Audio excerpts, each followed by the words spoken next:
How are you guys? Welcome to Gurukulam Food and Take. நான் உங்கள் விக்னேஷ். இது ஒரு ஃபுட் வீடியோ தான். இன்றைக்கி ஒயிட் குருமா அண்ட் ஒயிட் குஸ்கா எப்படி ஈஸியாக ப்ரிப்பேர் பண்ணுறதுங்கிறத நம்ம பார்க்க போகிறோம்.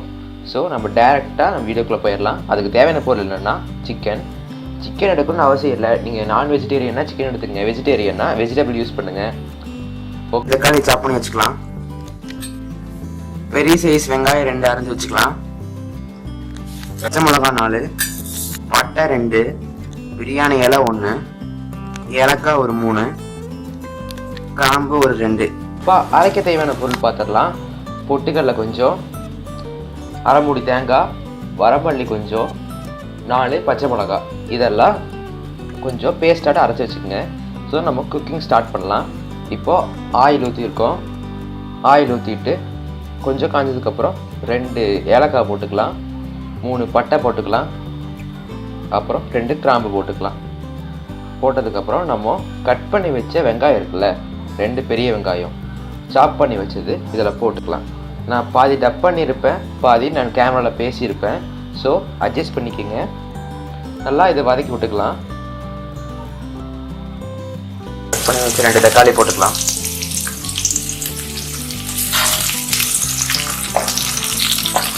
இப்போ அரைச்சி வச்சிருக்க இஞ்சி பூண்டு பேஸ்ட் போட்டுக்கலாம்.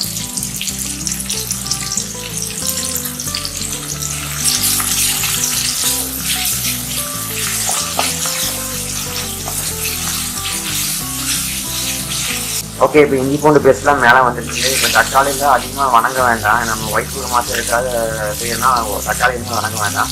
ஸோ இப்போ சிக்கன் ஆட் பண்ணிக்கலாம். இந்த காலத்தில் சிக்கன் ஆட் பண்ணிக்கலாம்.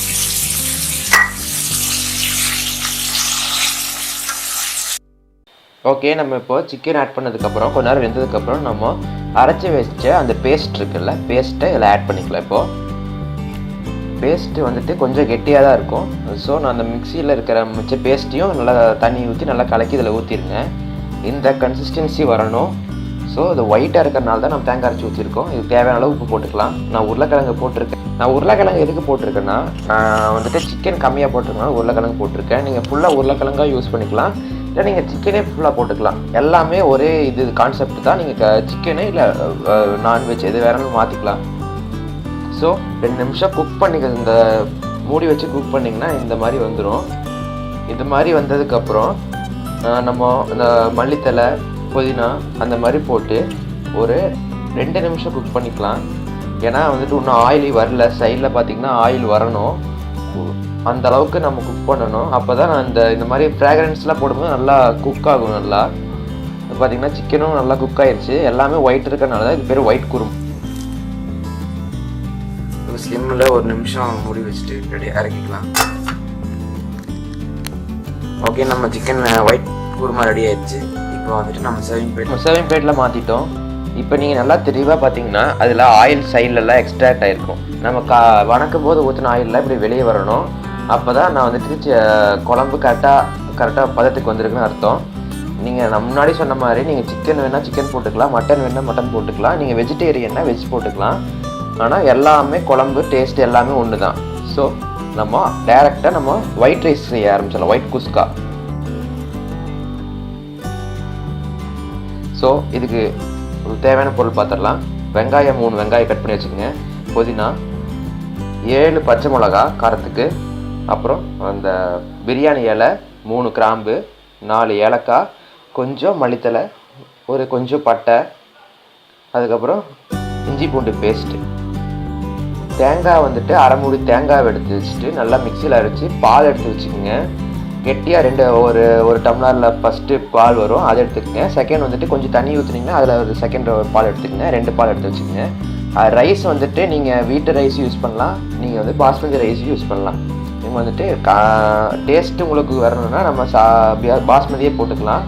இது வந்து நார்மல் ரைஸ் தான், அது ஊற வச்சு வச்சுக்கோங்க. ஸோ நம்ம குக்கிங் ஸ்டார்ட் பண்ணலாம். இப்போது ஆயில் காஞ்சிருச்சு. இப்போ எடுத்து வச்சு ஏலக்காய் போட்டுக்கலாம், அப்புறம் கிராம்பு போட்டுக்கலாம், அதுக்கப்புறம் பட்டை போட்டுக்கலாம், அதுக்கப்புறம் பிரியாணி இலை போட்டுக்கலாம். பிரியாணி இலை போட்டதுக்கப்புறம் என்ன பண்ணணும்னா 7 பச்சை மிளகாவை அப்படியே போட்டுருங்க. 7 பச்சை மிளகா நீங்கள் கட் பண்ணாதீங்க.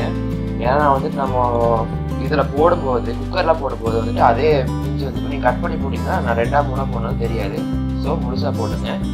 போட்டதுக்கப்புறம் நம்ம கட் பண்ணி வச்ச வெங்காயம் 3 வெங்காயம் இருக்கிற பெரிய வெங்காயம் அது நல்லா அப்படி போட்டு நல்லா வதக்கி விட்டுருங்க. நல்லா அந்த ஸ்பைசி ஃப்ளேவர் வந்துட்டு உள்ளே இறங்கணும். நம்ம தேங்காய் பால் ஊற்றுறதுனால காரம் கம்மியாக இருக்கிறதுனால நம்ம பச்சை மிளகாய் போட்டிருக்கோம். இஞ்சி பூண்டு பேஸ்ட் போட்டுக்கலாம்.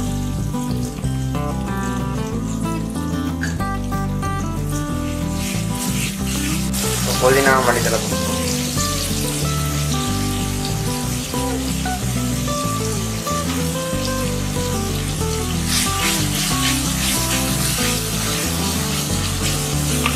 அரிசி பார்த்தீங்கன்னா நான் 2 டம்ளர் அரிசி போட்டிருக்கேன், ஊற வச்சு வச்சுருக்கேன். இதில் குக்கரில் வைக்கும்போது 4 டம்ளர் தண்ணி ஊற்றுவோம். 4 டம்ளரில் 2 டம்ளர் வந்துட்டு தேங்காய் பால் ஊற்றிக்குங்க, 2 டம்ளர் வந்து தண்ணி ஊற்றிக்குங்க. இப்போ நம்ம வணக்கின கிரேவி இதையை இதில் ஊற்றிக்கலாம். நீங்கள் டேரெக்டாக 4 தண்ணி ஊற்றாமல் நீங்கள் பால் ஊற்றுறதுனால உங்களுக்கு டேஸ்ட்டாக இருக்கும். ரைஸு ஸ்வீட்னஸ் ஒரு ஃப்ளேவர் வரும். ஸோ நம்ம அதை எடுத்து வச்சு ஃபஸ்ட்டு பால் ஊற்றிக்கிறோம். அதுக்கப்புறம் லைட்டாக தண்ணி கலக்கின பால் இருக்குல்ல அந்த பால் ஊற்றிக்கலாம். 2 டம்ளர் ஊற்றிட்டோம். இன்னும் 2 டம்ளர் வந்துட்டு நம்ம தண்ணி ஊற்றிக்கலாம். ஓகே, இப்போ நான் 4 டம்ளருமே நம்ம இதுக்கு ஊற்றிட்டோம். 2 டம்ளர் பால், 2 டம்ளர் தண்ணி. இதுக்கு தேவையான அளவு உப்பு போட்டுக்குங்க. உப்பு போட்டு நல்லா மிக்ஸ் பண்ணி விட்டுக்குங்க. நான் உப்பு கலக்கணும். நல்லா மிக்ஸ் பண்ணி விட்டுட்டு நீங்கள் முன்னாடியே கொஞ்சம் குக் ஆனதுனால ரைஸ் ஊற வச்சனால நீங்கள் ஒரு விசில் விட்டால் போதும். ஸோ ஒரு விசில் விட்டு இறக்கிக்கலாம். ஸோ ரெடி ஆயிடுச்சு. இப்போ நம்ம சேவிங் பிளேட்டில் மாற்றிட்டோம். சேவிங் பாருங்கள், இதோட காம்பினேஷன் ஒயிட் குருமாக்கு ஒயிட் குஸ்கா ரைஸ் அட்டகாசமாக ரெடி ஆயிடுச்சு. நீங்களும் வீட்டில் செஞ்சு பாருங்கள். இந்த மாதிரி வந்துட்டு நீங்களும் வீட்டில் செஞ்சு பார்த்துட்டு நீங்கள் பிரியாணியே செய்யாமல் இந்த மாதிரி டிஃப்ரெண்ட்டாக செஞ்சு பார்த்தீங்கன்னா உங்களுக்கு நல்லாயிருக்கும். என்னோட டப்பிங் சோதனையை பொறுத்ததுக்கு ரொம்ப உங்களுக்கு தேங்க்ஸ். இந்த வீடியோ லாஸ்ட் வரைக்கும் பார்த்து உங்களுக்கு ரொம்ப தேங்க்ஸ். இந்த வீடியோ உங்களுக்கு பிடிச்சிருந்துச்சுன்னா லைக் பண்ணுங்கள், டிஸ்லைக் பண்ணுங்கள், முக்கியமாக சப்ஸ்கிரைப் பண்ணுங்கள். வீட்டில் நீங்கள் செஞ்சு பார்த்துட்டு எப்படி இருக்குன்னு கமெண்ட் பண்ணுங்கள். இந்த சேனல் பேர் குருகுலம் ஃபுட் அண்ட் டேக். நான் உங்கள் விக்னேஷ். தேங்க்யூ ஃபார் வாட்சிங்.